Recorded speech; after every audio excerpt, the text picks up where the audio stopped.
Okay, so what we're doing right now is called post pins.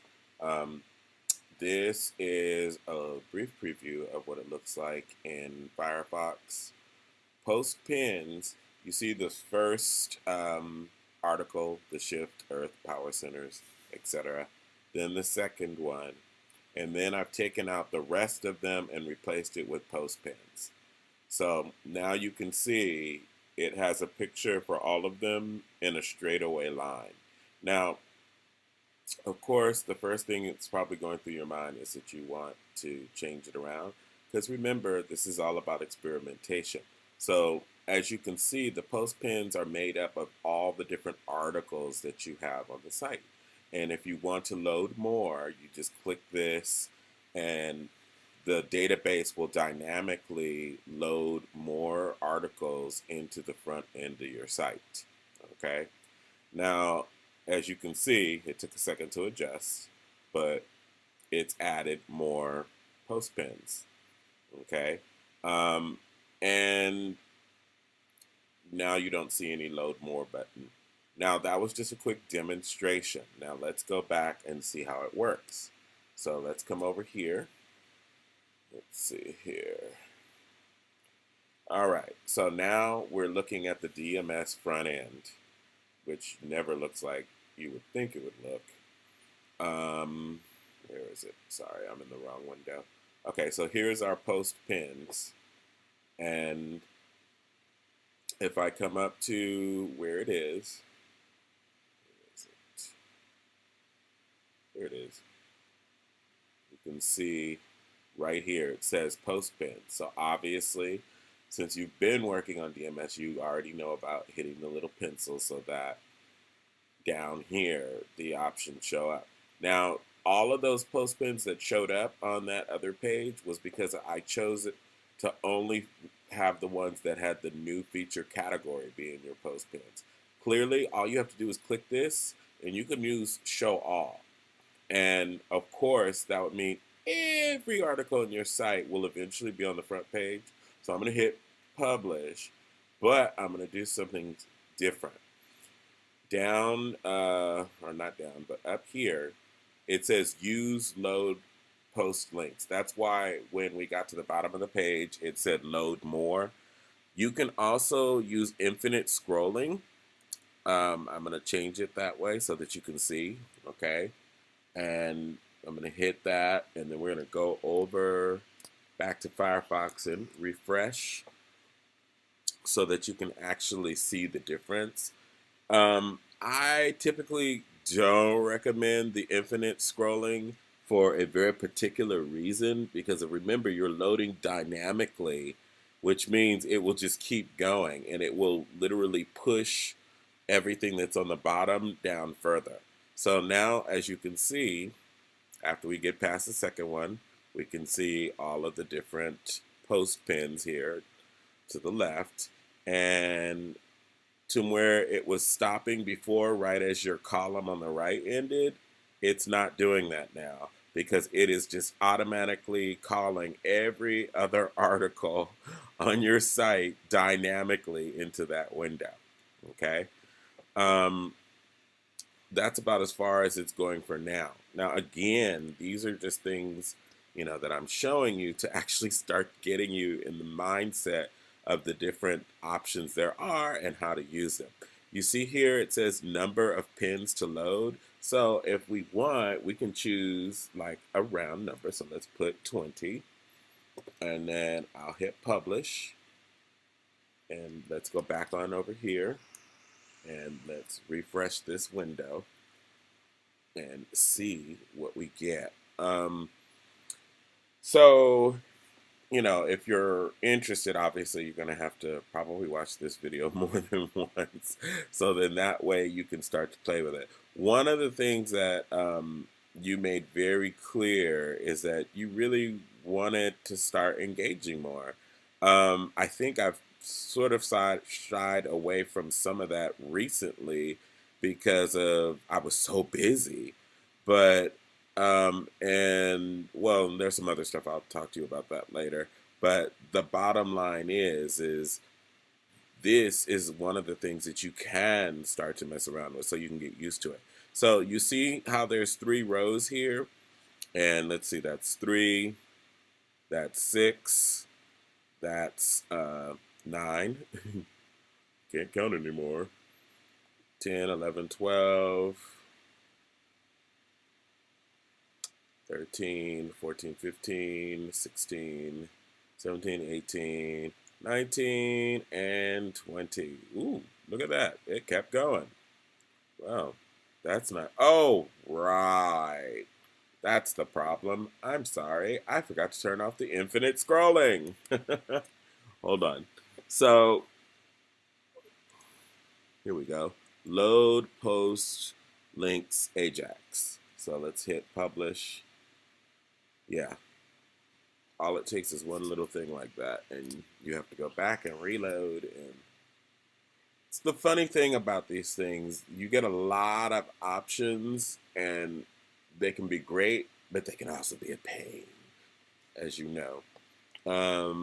So we saw who was at the bottom, and now let's go back down, and you can see now it says load more posts again.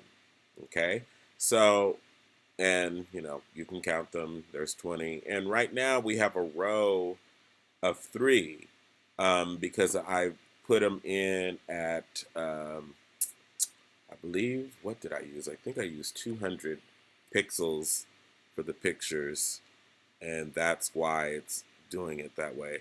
I use 10, and that's the amount of space between the pictures, the gutter. And then also, you can see right here it says pen width 200 pixels, defaults to 237. So if I take this away, it'll probably change into a smaller area with only a couple of pictures or maybe even 3. So, and also obviously it's going to look slightly different in Internet Explorer versus Chrome versus Firefox, Opera, whatever the major browsers are.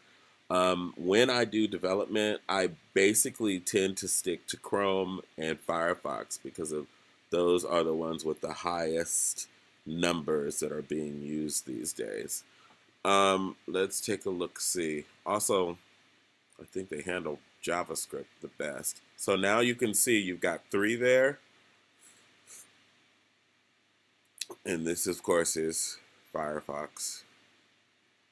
And here we go, stopping again. And you can see load more posts. Okay, so again, pen width 237. So if I wanted to, let's try 250, right? Hit publish, and I'm gonna come over here, and we're gonna refresh. I hope I'm not being too crazy picky here, but I'm trying to actually make it so that you can get how this truly works. Now you can easily see that because it's 250, it's had to switch to 2 columns. It could no longer fit 3 there, right? Now, what does this mean? Actually, I think it looks a lot better. But the other thing is now everything is so close. So, of course, you come over here, and where it says gutter, let's try and change these numbers around and see if it helps, right? The width spacing between posts and pixels. It says the default was 15, and I had it on 10 because I wanted to make them really close so I can see how many I could fit in there. And lo and behold, it looks like we could get about 4. So let's come here and reload. And I put 40, so I'm hoping it doesn't knock it all the way down to the next row. And yeah, see, that looks substantially better because of now there's some space. One of the disadvantages, though, is when people put in posts that are not symmetrical, like these 2 pictures, you can see how it changes the dynamic. But also the great thing, obviously, about post pins is it somewhat mimics a little what you see in Pinterest. So since you seem to be really into that, I figured you'd probably want to play with this post pins piece. Um, so let's go back over here. If we want, remember you can make this number bigger or smaller. Don't be afraid to play with that, Michael. Please don't. Because of that, I think is a good thing. Also, the great thing is like when we're doing other pages, like for instance, if I did an article on each of the authors of Lightworkers World and I put them all in a category, then on a page, if we wanted to do like, Faces of Lightworkers World, we would be able to choose one of these as a category and just put it on the page, and it would all populate nicely and neatly into these wonderful pins. We could have them all symmetrical so that they fit nice and neat, and voila. It's I think partly what we're working on here is getting you to understand the different technology that's going on here so that your what it is that I think that you're stuck on in terms of what you think you want for your site begins to expand. Because I think that there are times when you're saying you want to do it a specific way. And while I'm trying very hard to help you get that, I'm also trying to educate you on ways that will get you what you want and provide more functionality for what you're doing and bring load times down and yada, yada, yada. You know the story. Anyway, so right now it's on show all. Now, of course, if I wanted to, here, let me be facetious. I will just choose astrolosophy and I will hit publish. And then let's go back to the front door. When I hit refresh, that is if my browser decides it wants to cooperate.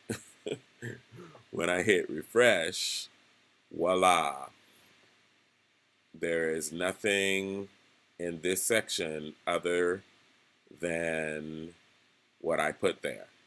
And that's what makes these things great, because if you can really get into it, like say for instance, we wanted to do a special on chakras, we could do all of the articles that are on that specific thing and put them on one particular page. And there's just so many applications. I won't get into it. I'm actually going through the trouble of giving you the screencast because I really kind of want you to begin to start to see all of the different possibilities.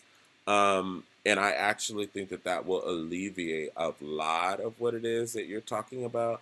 And I'm also hoping by doing screencasts like this, you'll be able to, have access to them at any time. And other people who decide they want to help out in this respect will have some reference material so they don't feel so lost. Anyway, I'm going to leave it right there.